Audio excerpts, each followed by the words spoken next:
안녕하세요. 고등과학원 수학부의 김상현입니다. 저는 오늘 기계의 선택, 믿어도 될까를 제 강연의 제목으로 잡아보았습니다. 뒤에 보이는 두 사람은 쿠르트 gö델 그리고 앨런 튜링이라고 불리는 20세기 초에 주로 활동했던 수학자이고요.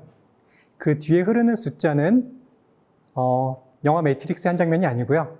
자기 언급이라는 현상을 데이터로 표현해서 숫자로 나타낸 것입니다. 이 두 사람은 기계의 선택에 대하여 굉장히 충격적인 발견을 하나 하였습니다. 그것은 한마디로 요약하자면 기계의 판단은 불완전하다. 기계의 판단은 불완전하다라는 단 한 문장인데요. 여기에는 방금 말씀드렸던 자기 언급이라는 현상이 아주 핵심적인 아이디어로 사용되었습니다. 자, 무슨 뜻일까요? 기계는 무엇이고 불완전은 무엇일까요? 그리고 이 문장의 뜻은 무엇일까요? 많은 수학자들은 이 단 하나의 문장이 지난 100여 년 혹은 수학사 전체에 걸쳐서 가장 충격적인 수학의 발견이라고 일컫고는 합니다. 그래서 저는 오늘 이 한 문장의 의미를 여러분과 한번 함께 생각해보고 여기에 사용된 자기 언급이 무엇인지 여러분께 소개해드리려고 합니다. 사실 생각하는 기계, 판단하는 기계에 대한 사람들의 관심은 아주 오래전부터 시작되었습니다. 고트프리트 라이프니츠는 독일의 17세기 중반, 후반에 주로 활동하던 수학자였습니다.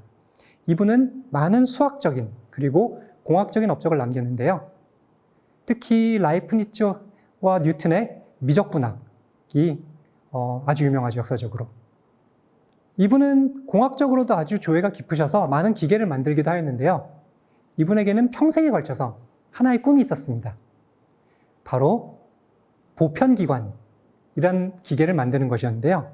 그러니까 인간의 모든 지식, 추론 능력, 판단 능력, 그리고 문학, 음악, 미술, 철학 모든 것을 단 하나의 기계에 담는 것이었습니다. 물론 허황되게 들릴 수도 있는 그런 꿈인데요. 이분은 그 꿈에 대하여 많은 글을 남기셨습니다. 특히 1679년에 남긴 글에는 이런 내용이 있습니다. 망원경이 우리의 눈을 강화한 것보다도 훨씬 더 이 새로운 보편기관은 우리의 마음의 힘을 강하게 할 것이다. 그러니까 물론 컴퓨터의 개념조차 나오지 않았을 때니까 판단을 대신해주는 기관이 도대체 무엇일지 사람들한테는 굉장히 생소했는데요. 이것을 망원경에 비유한 거죠. 그러니까 이 새로운 기관은 우리의 판단 능력을, 우리의 마음의 힘을 강하게 할 것이다. 사실 이 뒤로도 아주 오랫동안 이 라이프니츠의 꿈은 요원하게만 들렸죠. 하지만 1940년대 최초의 컴퓨터가 나오면서, 최초의 디지털 컴퓨터가 나오면서 사람들의 인식은 조금씩 바뀌어가기 시작했습니다.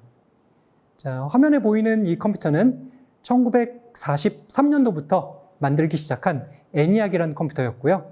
건물의 거의 한 층을 다 차지할 정도로 큰 크기를 가졌다고 합니다. 여기에는 당시로서는 굉장히 많은 그런 테크놀로지가 들어갔고요. 18,000개에 달하는 진공관이 있었다고 합니다. 그래서 초당 연산 속도도 굉장히 강해서 5,000회 정도가 초당 덧셈을 할 수 있었다고 합니다. 그래서 당시로서는 굉장히 어려운 계산들, 예를 들면 수소폭탄의 시뮬레이션 같은 것들을 이 컴퓨터를 가지고 할 수 있었다고 합니다. 그리고 잘 알고 계시다시피 80여 년의 시간이 흘러서 이제 우리는 천문학적인 속도를 가진 컴퓨터를 가지게 되었습니다. 올해 안에 인텔사가 완성하기로 한 오로라 A21이라는 컴퓨터가 있는데요. 이 슈퍼컴퓨터는 아마도 현존하는 최고 수준의 연산 속도를 가지게 될 거라고 합니다. 여기에 사용된 트랜지스터가 5,400조 개라고 하고요. 사람의 뇌에 있는 뉴런이 몇 개였죠? 860억 개던가요? 하여튼 뭐 굉장히 많은데요. 이것과 비교도 안 될 정도로 더 많은 트랜지스터, 반도체가 사용된 것입니다. 그리고 이에 따라서 연산 속도도 굉장히 충격적이어서 2엑사플랍, 그러니까 초당 200경회의 연산이 가능하다고 합니다. 이렇게 어마어마해진 계산 속도로 우리는 많은 일들을 하고 있죠. 물론 이런 오로라 A21 같은 슈퍼컴퓨터도 있지만 우리 손에 들고 다니는 스마트폰만 해도 라이프니츠 시절의 사람이 본다면은 마법이라고 밖에는 표현할 수 없을 정도로 놀라운 속도를 가지고 있는 컴퓨터입니다. 그리고 우리가 업무라고 부르는 것들, 아니면 지하철을 한번 탄다고 하더라도 많은 순간 우리는 끊임없이 컴퓨터를 이용한 작업을 하고 있습니다. 이런 컴퓨터의 영향이 가장 큰 곳, 가장 큰 분야를 든다면 저는 수학을 들고 싶습니다. 수학의 케플러 문제라는 것이 있는데요. 화면에 보이듯이 동그란 공, 같은 크기의 동그란 공을 가장 밀도 있게 쌓는 방법이 과연 무엇인가 하는 케플러의 질문입니다. 케플러가 1611년도경에 발표한 책에 쓰여 있다고 하는데요. 사실 그렇게 어렵게 들리진 않죠. 그냥 여러분들이 마트에 간다든지 아니면 테니스장에 간다든지 해서 공이 쌓여 있는 걸 보면은 공들이 이렇게 저렇게 돌려가면서 쌓여 있잖아요. 그래서 그렇게 어려워 보이진 않는데 이것을 수학적으로 과연 그 방법이 마트나 테니스장에서 공을 쌓는 것이 가장 효율적인 방법이라는 것을 수학적으로 엄밀하게 보이는 데는 거의 400여 년의 시간이 걸렸습니다. 오랫동안 수많은 사람들의, 특히 수많은 천재들의 관심을 받던 이 문제가 난공불락의 난제로 남아 있었는데 400년 만에 토마스 헤일즈라는 수학자가 컴퓨터의 연산 능력을 적극적으로 활용하여 풀게 됩니다. 너무나도 많은 경우와 많은 연산을 필요로 했기 때문에 컴퓨터가 없이는 불가능한 그런 증명이라고 모든 사람들이 동의하고 있습니다. 이렇게 수학은 어떤 어려운 문제를 증명하는 데 사용되기도 하고요. 폭탄의 시뮬레이션처럼 어려운 계산을 하는 데도 사용됩니다. 그런데 얼마 전에 옥스퍼드 대학과 딥마인드사가 발표한 연구 결과는 전혀 새로운 수학의 활용성을 알려주고 있습니다. 딥마인드사는 아마 알파고를 만든 그 인공지능 회사로도 잘 알려져 있는데요. 이 연구진은 위상수학, 특히 그 안에서 매듭이론이라고 불리는 아주 추상적인 그런 연구 분야에 대한 결과를 발표하고 있습니다. 여기서는 수학을 통해서 어떤 계산을 하거나 아니면은 어떤 증명의 과정을 검증하는 것이 아니고 새로운 추측을 컴퓨터를 이용해서 만들고 있습니다. 그러니까 아주 기하학적으로 다룰 수 있는 그런 어떤 함수와 아주 대수학적으로 다룰 수 있는 어떤 함수, 전혀 무관해 보이는 이 두 함수 사이에 사람은 찾아내지 못했던 어떤 놀라운 패턴을 컴퓨터가 추측하고 증명의 실마리를 우리에게 준 것입니다. 그러니까 어떻게 표현하면 이게 별거 아닌 것처럼 들릴 수 있지만 사실은 전혀 새로운 그런 접근입니다. 왜냐하면 컴퓨터가 단순히 계산이 아니라 사람의 통찰을 대신해 준다고도 볼 수 있기 때문이죠. 자, 이런 말씀을 드리면 사실 우리는 컴퓨터 테크놀로지 발전에 약간 둔감해진 경향이 있어요. 하지만 잘 생각해 보면은 정말 라이프니츠의 꿈이 가까워지는 것처럼 느껴지곤 합니다. 이런 발전은 어디를 향해 가는 걸까요? 점점 우리는 우리의 많은 생각과 계산과 업무와 삶을 컴퓨터에게 외주를 주고 있는데요.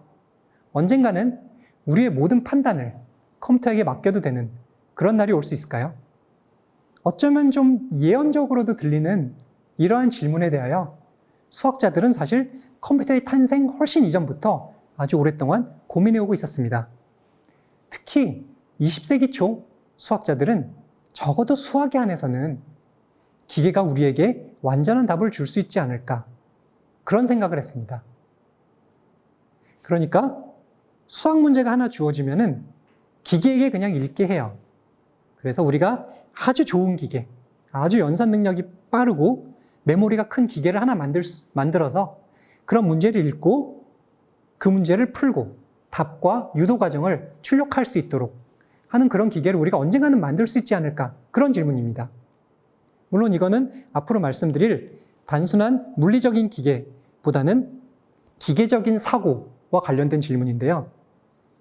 그러니까 라이프니츠의 꿈처럼 모든 예술, 문학, 음악, 미술 이런 것들을 모두 아우르는 것은 아니더라도 적어도 수학에 한해서는 수학적인 문제가 하나 주어지면은 완전하게 해결할 수 있는 그런 기계를 만들 수 있냐는 질문이었고요. 이거를 특히 20세기 초 다비드 힐베르트라는 당시 최고의 수학자가 많은 관심을 가지고 있었고 기계의 수학적 판단이 완전할 수 있을까라는 정확한 질문으로 표현한 바 있습니다.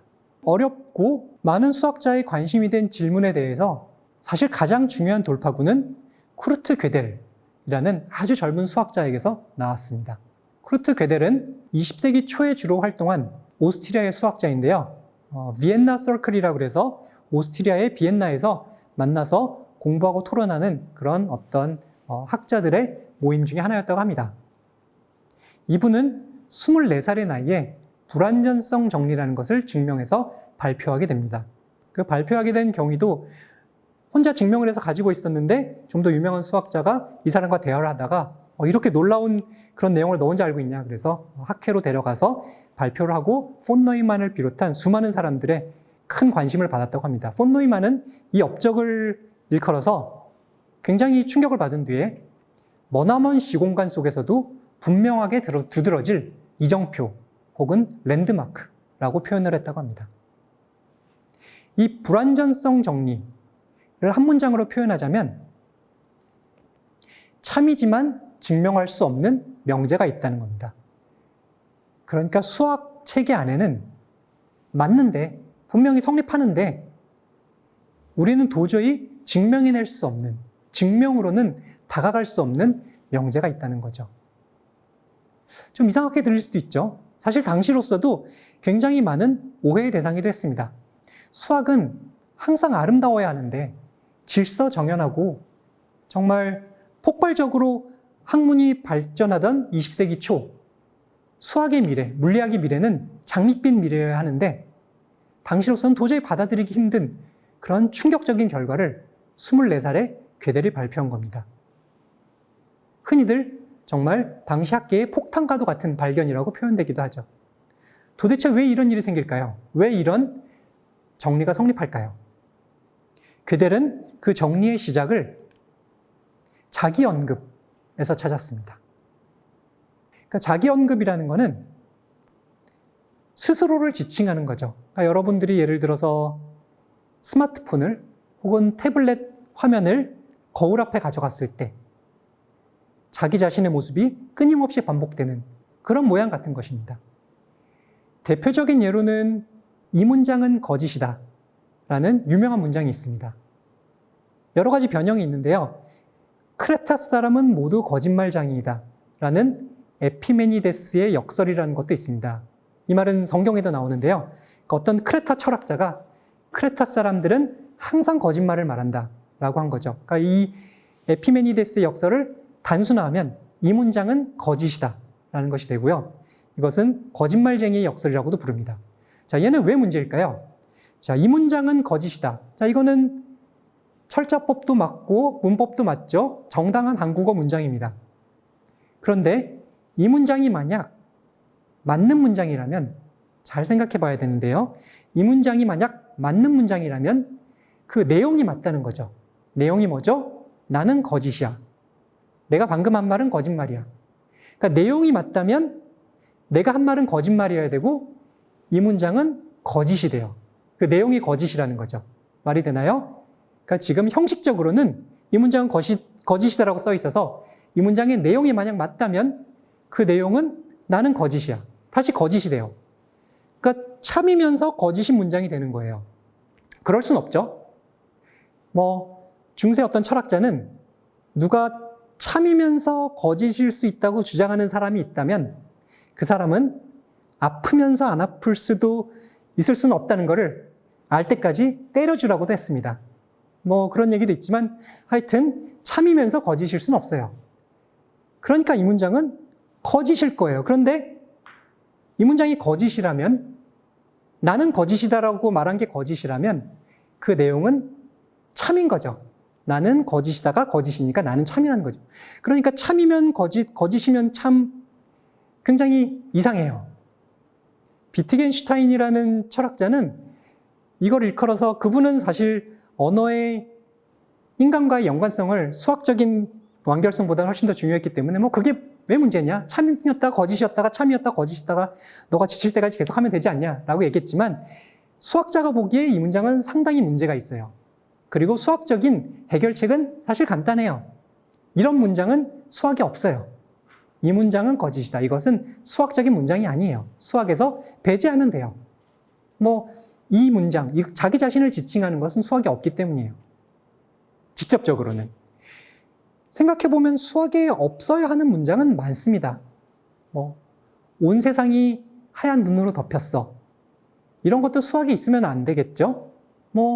엄밀하게 온 세상이 덮일 수도 없고 완전하게 하얀색도 없을 거예요. 훨씬 더 심각한 경우도 많을 거예요. 너가 세상에서 제일 예뻐. 이런 것도 수학이 없을 거예요. 이런 게 수학이 있으면 안 됩니다. 예, 가정의 화목이 깨질 수도 있어요. 그런데 괴델의 놀라운 발견은 이 문장은 거짓이죠. 자기 자신을 직접적으로 지칭하진 않더라도 그것을 수학적으로 풀어보면은 자기 부정은 아니지만 이렇게 또 다른 형태의 자기 언급이 수학에 반드시 존재한다는 거예요. 괴델의 문장, G라고 부르는 괴델의 문장이 있는데요. 이것은 굉장히 복잡한 문장입니다. 사실 배경화면에 여러분이 자세히 보시면 많은 수학 기호가 쓰여 있는 것을 아실 수 있을 텐데요. 바로 그 문장입니다. 수학 기호로 P 더하기 Q가 R이라면은 얘는 다시 S가 되고 그거에다가 G를 곱하면 어떻게 되고 굉장히 복잡한 그런 수학 문장인데요. 그 수학 문장의 뜻이, 그 내용이 나는 증명할 수 없다와 같은 뜻이라는 거예요. 여러 가지 문장들이 같은 뜻을 가질 수 있잖아요. 이 G라는 문장도 수학적으로 수학의 문법 안에서 전혀 문제가 없는 그런 명제입니다. 짝수 더하기 짝수는 짝수다. 그런 맞는 문장일 수도 있고 홀수 곱하기 짝수는 홀수다처럼 틀린 문장일 수도 있습니다. 어쨌거나 맞거나 틀리거나 수학에 존재하는 문장이라는 거죠. 그런데 그 뜻이 신기하게도 나는 증명할 수 없다와 같은 뜻이라는 거예요. 이게 괴델의 자기 언급 명제입니다. 그래서 수학의 이런 형태의 자기 언급은 피할 수가 없습니다. 반드시 있다는 게 괴델의 발견이에요. 수학의 테크닉, 고정점 정리라는 그런 테크닉을 이용해서 보였는데요. 자, 이런 자기 언급 명제가 도대체 왜 문제일까요? 왜 괴델은 이걸 가지고 충격적인 발견을 할 수 있었을까요? 괴델의 자기 언급 명제를 다시 한번 생각해 볼게요. 나는 증명할 수 없다. 자, 괴델이 한 질문은 이 괴델의 명제, 자신의 명제를 증명할 수 있을까 하는 질문입니다. 자, 나는 증명할 수 없다라는 명제가 있어요. 자, 얘가 만약 증명 가능한다면, 우리가 만약 괴델의 명제를 증명했다고 생각해 봅시다. 무언가를 증명하면 그 내용은 참입니다. 여러분들이 영수증을 가지고 있으면 뭔가 물건을 산 거잖아요. 증거가 있으면 그 내용이 사실이겠죠. 물론 저희 집에는 물건보다 영수증이 더 많은 것 같긴 합니다만 어쨌거나 저는 그 물건을 산 거예요. 영수증이 있으면. 그래서 G를 만약 증명했다면 그 내용이 맞습니다. 내용을 긍정하고 있어요. 근데 그 내용이 뭐죠? 나는 증명할 수 없다라고 그랬어요. 그러니까 나를 증명했다면, G를 증명했다면 G는 증명할 수 없는 명제라는 모순에 빠집니다. 그리고 우리는 물론 그 중세 철학자한테 두드려 맞기는 싫죠. 그래서 결론은 G는 증명 가능하면서 증명 불가일 수는 없으니까 G는 증명할 수 없습니다. 그게 결론이에요. 이 G라는 괴델의 명제는 굉장히 복잡하게 쓰여 있긴 하지만 어쨌거나 증명할 수 없는 명제입니다. 그러니까 나는 증명할 수 없다가 G의 뜻이니까 G의 내용이 참입니다. 그러니까 결론적으로 첫째 결론은 G는 증명할 수 없다. 둘째 결론은 G는 내용이 참이다. 입니다. 이러한 논증법을 만약 처음 보셨다면 약간 속은 느낌이실 수도 있지만 괴델의 증명을 한번 자세히 바라보는 것도 좋을 겁니다. 그러면 엄밀한 수학적인 방법과 함수와 덧셈과 뺄셈과 곱셈을 이용해서 이런 것들을 증명하고 있습니다. 그래서 결론적으로 괴델의 불완전성 정리가 성립합니다. 수학 체계에는 증명할 수 없지만 그 내용이 맞는 명제가 반드시 존재한다는 거죠. 그리고 이 불완전성의 정리는 더 다른 형태도 많이 있습니다. 예를 들면 수학 체계를 아무리 잘 만들어도 그 수학 체계가 잘 만들어져 있다는, 모순이 없이 잘 만들어져 있다는 그러한 명제는 증명할 수 없다. 그런 더 알쏭달쏭한 내용도 있습니다. 이러한 여러모로 신비로운 괴델의 결과를 기계의 선택과 연관 지은 사람은 바로 영국의 수학자 앨런 튜링입니다. 20세기 초에 주로 활동한 앨런 튜링은 여러 가지 업적을 남겼습니다. 수학자로서도 굉장히 뛰어나서 예를 들어서 얼룩말이나 동물에서 볼 수 있는 그런 무늬, 패턴 같은 것들을 수학적으로 설명하는 미분 방정식을 세우기도 하셨고요. 또 인공지능에 대한 여러 예언자적인 그런 논문을 써서 사람들에게 깊은 감명을 주기도 하셨습니다. 그리고 대중매체에 자주 등장하기도 하셨는데요. 그 이유는 이분이 독일군의 암호를 해독하여서 어떤 통계에 따르면 이분의 업적으로 전쟁이 2년가량 일찍 끝났고 수백만 명의 인명이 구조되었다고도 표현했습니다. 여기 보이는 튜링의 사진은 새로 유통되기 시작한 영국의 50파운드 지폐입니다. 그리고 뒤에 보이는 수식은 튜링 기계라고 불리는 어떤 수학적인 개념을 표현한 건데요. 영국 정부에서는, 그리고 영국 국민들은 이런 튜링 기계에 대한, 튜링의 업적에 대한 존경심으로 가장 높은 단위인 50파운드 지폐를 작년부터 유통하기 시작했습니다. 그래서 저도 튜링 기계에 대해서 조금 더 말씀을 드리고 싶은데요. 튜링 기계라는 것은 아주 간단하게 표현하면 문법에 따라서 기호를 나열하는 기계입니다. 그러니까 굉장히 긴 그런 테이프이라고 부르는 어떤 장치에 1001, 100011 같은 데이터가 쓰여 있습니다. 그리고 헤드라고 불리는 화살표가 그 데이터 사이를 움직이고 있습니다. 그리고 어떤 정해진 규칙이 있어요. 딱 정해진 규칙이 있고, 그러면 이 규칙에 따라서 이 기계는 무엇을 하냐면 0을 1로 바꾸거나 1을 0으로 바꾸거나, 혹은 명령 규칙에 따라서 오른쪽으로 한 칸 가거나 왼쪽으로 한 칸 가거나 하는 일만을 할 수가 있습니다. 그러니까 굉장히 단순한 일이고 규칙에 따라서 하는 일이고, 이 정도까지는 모든 사람들이 자, 이거는 기계가 충분히 할 수 있는 일이야 라고 동의할 만한 그런 작업만을 할 수가 있습니다. 그래서 튜링 기계는 모든 사람들이 기계적 사고 혹은 기계적 계산이라는 것의 가장 원시적인 형태라고 생각할 수가 있습니다. 그리고 수학자가 볼 때에는 문법 혹은 규칙에 따라서 기호를 나열하는 방법이라고 생각할 수가 있죠. 근데 여기서 조금 조심할 것은 튜링 기계를 이렇게 실제적인 기계로 표현을 하긴 하지만 사실은 튜링 기계에 있어 튜링 기계는 엄밀한 수학적인 개념입니다. 함수와 그래프를 이용해서 표현되는 엄밀한 수학의 연구 대상인 거죠. 근데 그게 하는 일들, 작업들을 조금 멀리서 바라보면은 대략 공학적으로 헤드를 따라서 움직이는 어떤 데이터의 변화, 기호의 나열 정도로 생각할 수가 있는 거죠. 그리고 거의 모든 사람들이 기계적인 계산의 가장 원시적인 형태로 생각할 수 있는 내용입니다. 그런데 여기서 엄청나게 충격적인 일이 하나 발생하는데요. 뭐냐면 처치와 튜링의 논제라는 문장으로 표현 가능한 것입니다. 이것은 모든 기계는 튜링 기계라는 것입니다. 모든 기계. 그러니까 인간이 과거에 만들었거나 현재 만들고 있거나 미래에 등장하거나 톱니바퀴를 이용하거나 전자의 흐름을 이용하거나 양자역학을 이용하거나 무슨 타임머신을 이용하거나 우리가 알고 있는 혹은 알지 못하는 물리법칙을 어떻게 이용해서 어떠한 공학적인 혁신이 일어나더라도 만들어내는 모든 기계는 사실은 이 원시적인 튜링 기계가 하는 일과 동일하다는 겁니다. 자, 이 처치와 튜링의 논제는 수학적인 주장이 아닙니다. 가설이라고 부를 수 있을 거예요. Church Turing Thesis라고 부르는데요. 전통적으로 thesis라는 이름을 붙였지만 수학적인 주장은 아니고요.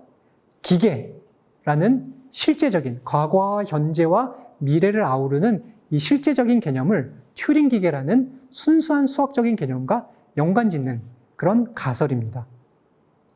그런데 이 놀라운 튜링의 통찰은 지금 100여 년이 지난, 100년 가까이 지난 현대에 와서도 여전히 깨지지 않고 있습니다.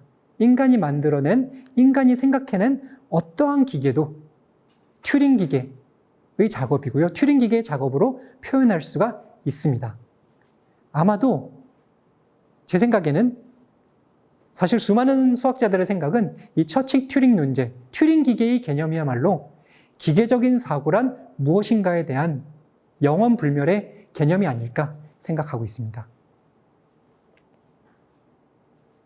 그래서 괴델의 발견, 참이지만 증명할 수 없는 명제가 있다를 튜링은 튜링 기계의 관점에서 재해석합니다.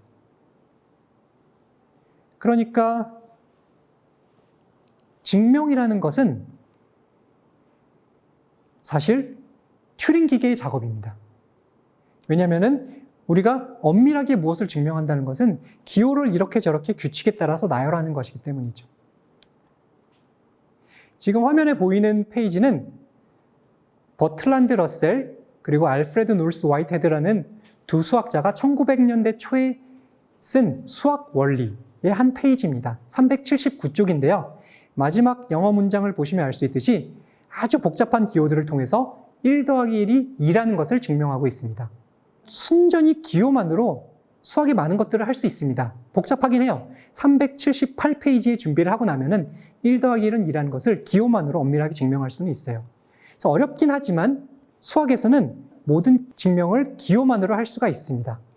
그런데 이런 또 증명, 기호의 나열은 튜링 기계의 작업이라고 말씀을 드렸죠. 자, 그럼 얘기를 한번 요약해 볼게요. 괴델은 참이지만 증명할 수 없는 명제가 있다고 보였어요. 그리고 튜링은 모든 증명은 튜링 기계의 작업이라는 것을 보였어요. 그래서 이것을 종합하면은 튜링 기계만으로는, 증명으로만으로는 알 수 없는 진리가 있다. 그게 바로 튜링의 명제입니다.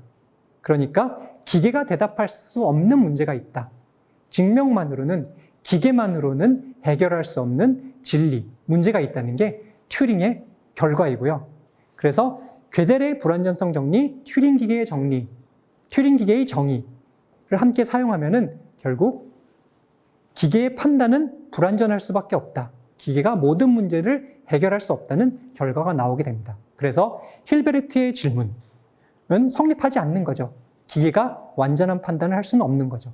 그리고 라이프니츠의 꿈도 완전하게는 이뤄질 수 없는 일이죠. 이런 괴델의 정리를 이용하면 여러 가지 신기한 일들이 많이 생깁니다.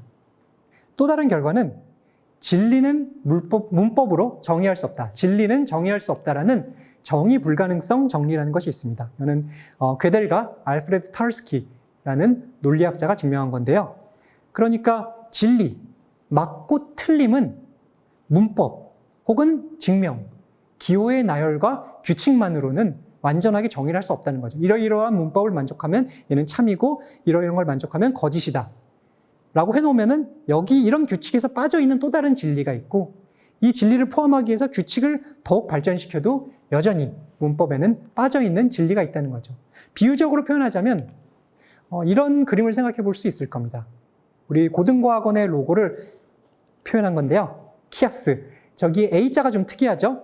얘를 확대해 보면 이렇게 생겼습니다. 올고든 막대기 3개가 직각으로 만나고 있어요. 자, 이 그림은 그림의 문법으로는 틀린 게 없어요. 다 직각으로 만나고 있고 네모 반듯하고 명암도 잘 그려져 있어요. 그런데 이것을 실제 세계에 그려보려고 하면은 안 됩니다. 꺾인 게 잘못되어 있어요. 그러니까 그림의 문법이 꼭 진리를 반영하는 건 아니에요. 그림으로서 문제가 없어요. 문법적으로 문제가 없지만 그게 진리는 아닐 수 있다는 거죠. 약간 비유적인 그런 설명이지만요. 괴델과 타르스키는 이런 식으로 기호와 그들 사이의 규칙만으로는 진리를 다 담을 수 없다고 말했습니다. 사실 이런 괴델, 튜링, 타르스키의 결과를 흔히 해석하기를 인간의 지성에는 한계가 있다. 인간의 논리적인 능력에는 한계가 있다. 혹은 수학에는 한계가 있다로 해석하는 것을 보고는 하는데요. 사실 이건 대표적인 오해입니다. 괴델은 인간의 지성의 수학의 한계에 대해서 말한 적이 없습니다. 오히려 그 반대였습니다. 인간에게는 진리를 알 수 있는 능력이 있다. 인간의 지성에는 한계가 없고 인간은 모든 진리를 알 수 있다고 주장했어요. 1960년도쯤에 쓴 강의록에 나오는 내용인데요. 그러니까 도식화하자면 기계와 증명은 제가 거의 동의어로 쓰고 있습니다. 기계적 사고, 컴퓨터, 계산, 증명, 기호의 나열 이런 것들은 거의 다 동의어인데요. 이것들은 분명히 진리보다 작습니다. 진리에 다가갈 수가 없어요. 그게 괴델의 정리고 튜링의 결과고 괴델-타르스키의 정의 불가능성 정리입니다. 하지만 인간은 기계를 분명히 넘어설 수 있다는 겁니다. 왜 그렇게 생각을 했을까요? 저는 그 힌트를 르네 마그리트의 그림에서 한번 찾아보면 어떨까 생각하는데요. 이 그림의 제목은 인간의 조건입니다. 인간의 조건이란 말은 흔히 사용되는 철학적인 혹은 문학적인 표현입니다. 사람을 사람이게 만드는 것은 무엇일까? 도덕적인 결정, 삶의 의미, 실존적인 판단, 배고픔, 괴로움. 저도 사실 약간 배가 고픈데요. 이런 걸 수도 있지만 르네 마그리트는 그런 것이 아니라, 그런 것이 아니라는 뜻은 아니지만 인간을 인간이게 만드는 가장 중요한 것은 자기 자신을 바라보는 능력이 아닐까 생각한 것 같습니다. 자, 그림을 보시면 밖에 풍경이 예쁘게 그려져 있어요. 그리고 그 앞에 캔버스가 하나 있고 그 캔버스에 내가 바라보고 있는 풍경이 다시 그려져 있습니다. 그러니까 이 그림에는 내가 바라보는 풍경과 그 풍경을 바라보고 있는 내 마음속이 함께 그려져 있는 겁니다. 아까 말씀드린 기계와 인간의 차이도 비슷한 맥락입니다. 기계는 기호의 나열을 규칙에 따라서 할 수밖에 없어요.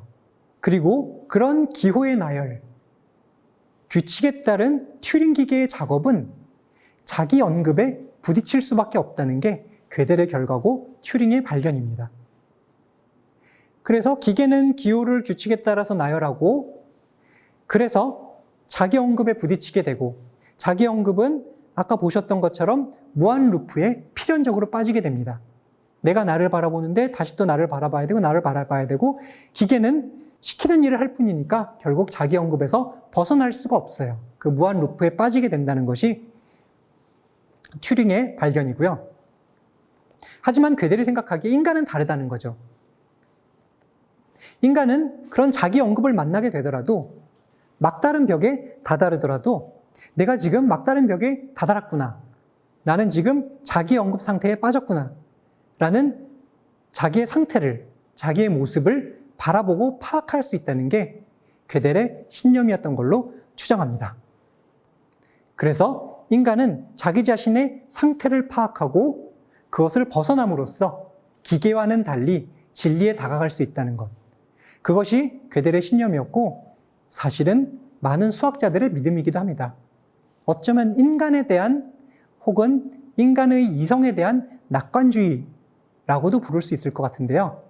이러한 믿음이 잘 나타난 것이 1930년도 힐베르트의 라디오 연설입니다. 독일 과학자 협회 앞에서 힐베르트가 한 연설인데요. 이것은 라디오로 중계되기도 했습니다. 인류의 진보, 이성적인 성취에 대해서 많은 이야기를 한 뒤에 마지막 문장을 다음과 같이 제시하고 있습니다. 우리는 알아야 한다. 우리는 알게 될 것이다. Wir müssen wissen, wir werden wissen. 제 독일어 발음이 그렇게 좋진 않습니다만 그래도 굉장히 인상적인 그런 문장이어서 기억해 보았습니다. 인간의 이성의 발전에 대한 무한한 신뢰라고 생각할 수도 있겠죠. 사실 처치 튜링 논제는 기계에 대한 명제죠. 기계에 대한 가설. 기계의 능력에는 이러이러한 한계가 있다. 기계는 이러이러한 일, 사실 튜링 기계의 일밖에 할 수 없다라는 가설이고 어쩌면 인간에 대한 처치 튜링 면제도 있을지도 모르겠어요. 인간이 할 수 있는 일은 결국은 수학적으로 이런 일밖에 없다. 근데 그런 것들은 아직 알려져 있지 않죠.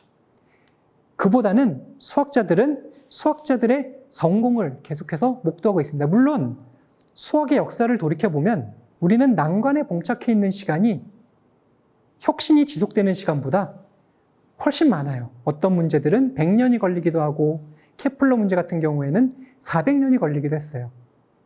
가계 3등분 문제 같은 경우는 2000여 년이 걸려서 수학자들이 겨우 해결할 수 있었어요. 하지만 어떤 경우에도 수학자들은 완전한 실패를 경험한 적이 없어요. 언제나 아무리 오래 걸려도 많은 노력을 통해 난관을 극복하고 혁신을 이뤄내고 문제를 결국은 풀었습니다. 힐베르트도 마찬가지로 괴델의 결과가 자신의 예상과는 완전히 다른 그런 결론을 내었지만 그것을 더욱 극찬하고 전파하려고 노력했어요. 수학은 예측이 틀린다고 해서 붕괴되는 것이 아니라 훨씬 더 흥미로워지고 다채로워지죠. 이렇게 우리가 영원히 다가갈 수 없는 지식이란 없다. 인류가 영원히 머물러 있을 난관은 없고 언젠가 우리는 모든 문제를 해결할 수 있을 것이고 모든 방정식을 해결할 수 있을 것이고 수학은 더욱 풍성해질 것이다 라는 이 힐베르트의 선언으로 저는 오늘 강연을 마치고자 합니다. 감사합니다.